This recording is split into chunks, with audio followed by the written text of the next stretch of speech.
Hello and welcome to Weekend 101, where we look at what's been making headlines this week. Controversy is all around. So how can we not start with Thuli Madonsela and the controversy surrounding the release of the Nkandla report?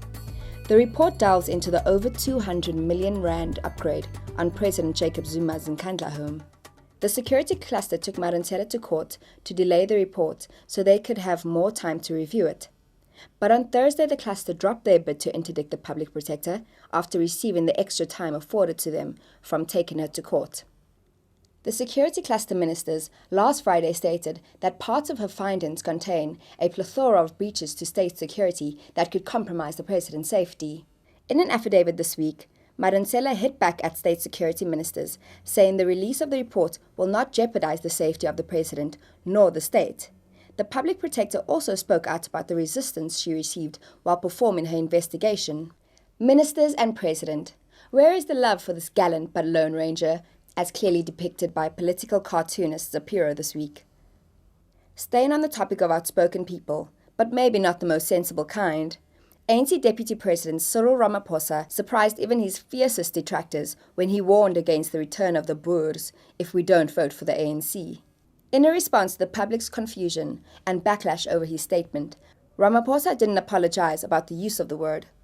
Instead, he said he was misunderstood because he used the term to refer to the erstwhile apartheid regime.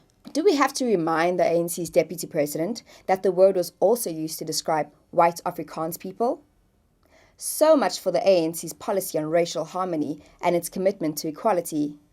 Moving abroad. No, not to the EMAs, where Miley Cyrus smoked a bit of kush on stage. And no, we will not speak about teeny bopper sensation Justin Bieber, who's doing more performing on the streets of South America than on stage, where paying fans expect to see him. Nope, none of that.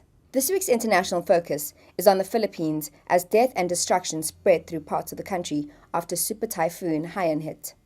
According to reports, at least 2,500 people have died and many have been displaced. But that's not where it ends. On Tuesday, the country's government said it set up checkpoints and curfews to curtail looting. This, despite the food and water shortage facing people mainly in the devastated city of Tacloban, which bore the brunt of the typhoon. And last but not least, to end our controversy theme is Robert McBride. Obvious.